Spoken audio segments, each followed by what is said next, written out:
Coach, how much better or better prepared for this kind of game do you think these guys are compared to the first time y'all played LSU? I think we're a distinctly different team. I would say that better prepared is accurate.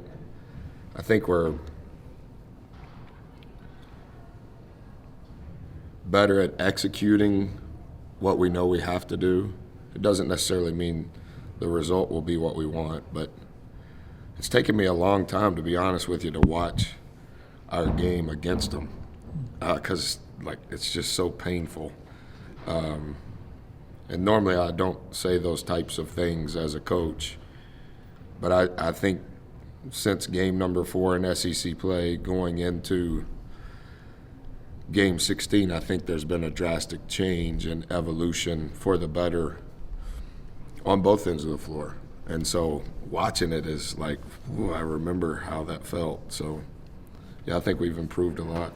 The way that one ended in regulation, not just overtime, but in regulation, is that something you use with your guys as a teaching tool? Yeah, we used it a lot, Brent, immediately following it. And I apologized. I may have said this to you guys publicly, maybe immediately following the game or the next time I saw you guys. We had practiced a lot of how we thought we could just be in a game. We had not practiced, if we are in a game, this is what we do. Down, I guess we lose at Arkansas by 10, and then we're down 10 at half against Ole Miss. And then at Vanderbilt, and then LSU was the next game, wasn't it? Mm-hmm. And we were down 10 again at half. And I think we were up 6 with 2 minutes and some change. I think it was 2:15 or 2:16, and just made some bad decisions, bad execution, whatever the words would be, in defense of our kids. All blame on me. They had not had any of those reps. Like, if this, we do this. And critical turnovers, I think they got their 14th offensive rebound on a kick-out 3 down at the very end of that game, descended into overtime.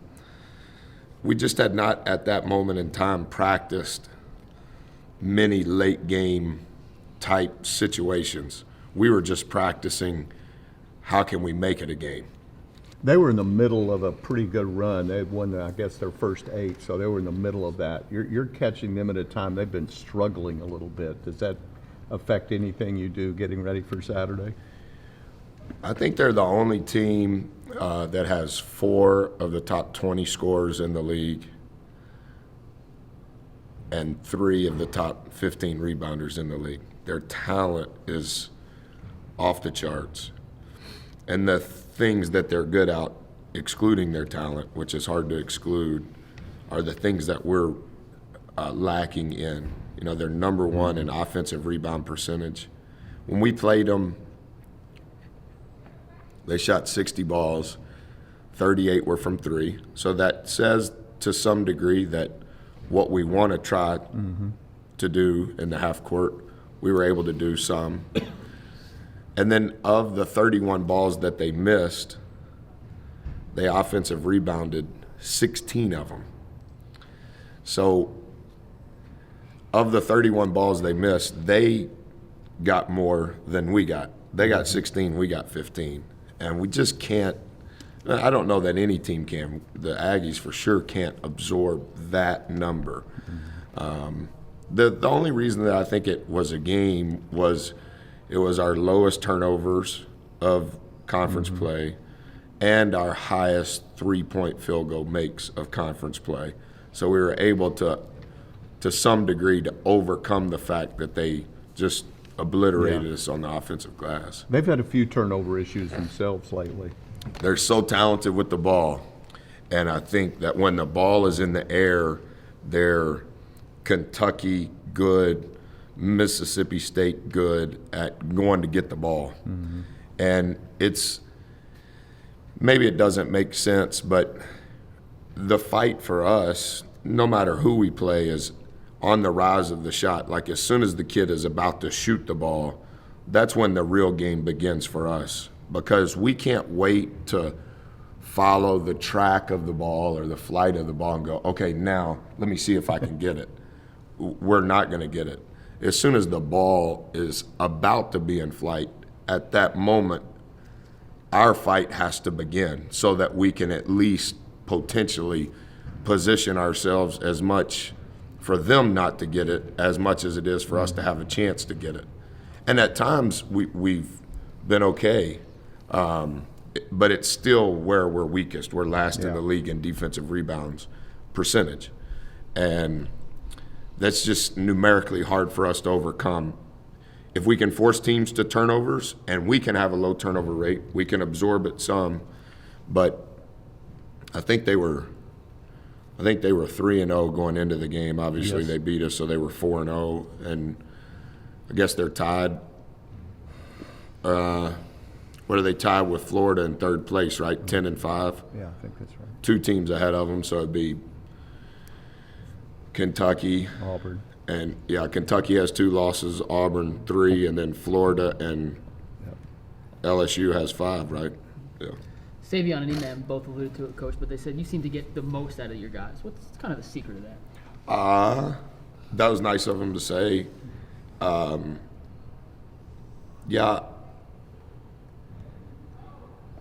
guess what I would say is when I was growing up, I wanted to be a coach, and I was impacted by so many different coaches as a kid. And then as a young adult, very fortunate to even have a chance to be a coach. And then along the way, many coaches were overly kind to me when I hadn't deserved a right to learn from them or grow from them. And this year, I've been a head coach as many years as I have been an assistant coach. That's rare anymore, unless you're John Beeline or somebody like that. I think that I'm just okay as a coach. I don't think that I'm great. I don't necessarily think that I'm bad. Like, I kind of have a feel for what's going on of pick a category. I think what I have always wanted to do was be on a team, and I think there's power in being on a team.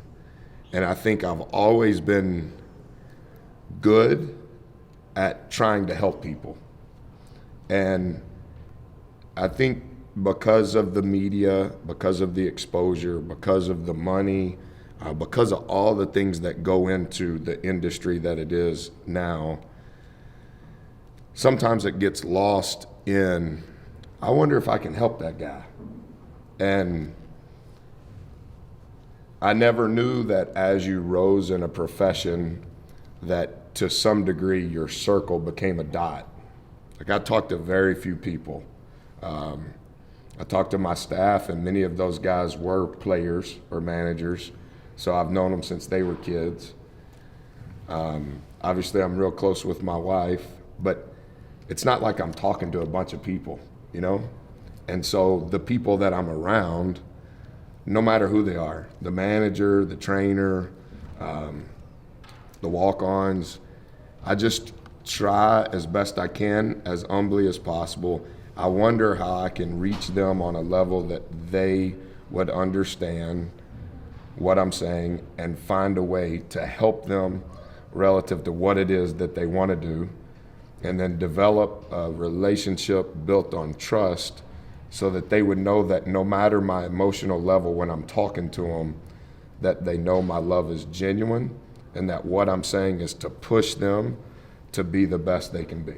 That's it. Do you have 1 or 2 coaches that you bounce things off of during the season? No, during the season, it's I don't sleep very well, and I don't say that to be arrogant or look how hard I work. I used to say it like that. I don't mean it like that at all. I wish I could sleep.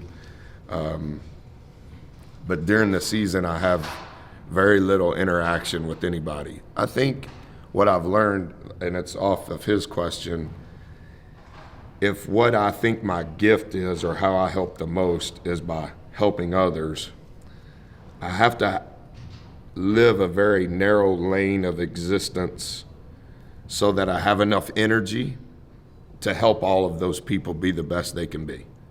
And so our staff doesn't get the credit they deserve. Some of those guys are going to end up starting to get jobs because of the things that have transpired during our time together. But, I'm always an outlier in that regard because I don't have an agent. And there's, you guys know this, there are guys that work in the media who have agents. And sometimes those agents are the same agents that represent coaches. And I don't participate in any of that. And there's nothing wrong with that. And I'm not comparing myself to any of it. Everybody needs to do what they think is best. But during the season, it's, I don't talk to many people at all. I talk to Coach Orr, who I work for. He comes to a lot of our games. But as far as hey, who do I ask questions to? No. No. Do you want an agent? No, sir. No, sir. I always thought that you had to pay an agent, and I never was thinking I was going to make any money. And so early in my career, through the Freedom of Information Act, I requested the football and basketball coaches contract at every state institution in every state. And I did that every season that I was an assistant coach. And then I would find really smart people, and I would study the different portions of a contract with different smart people so that I could learn the language. And so, no, sir, I know all of them. I know all the search firm people and all the agents and all the media people, and I know how it goes. I've just been fortunate that people, again, have been willing to help teach me how to maybe do some of those things. And I've never, done commercials and got free suits and some of the things that come with the position because I never wanted to be paid for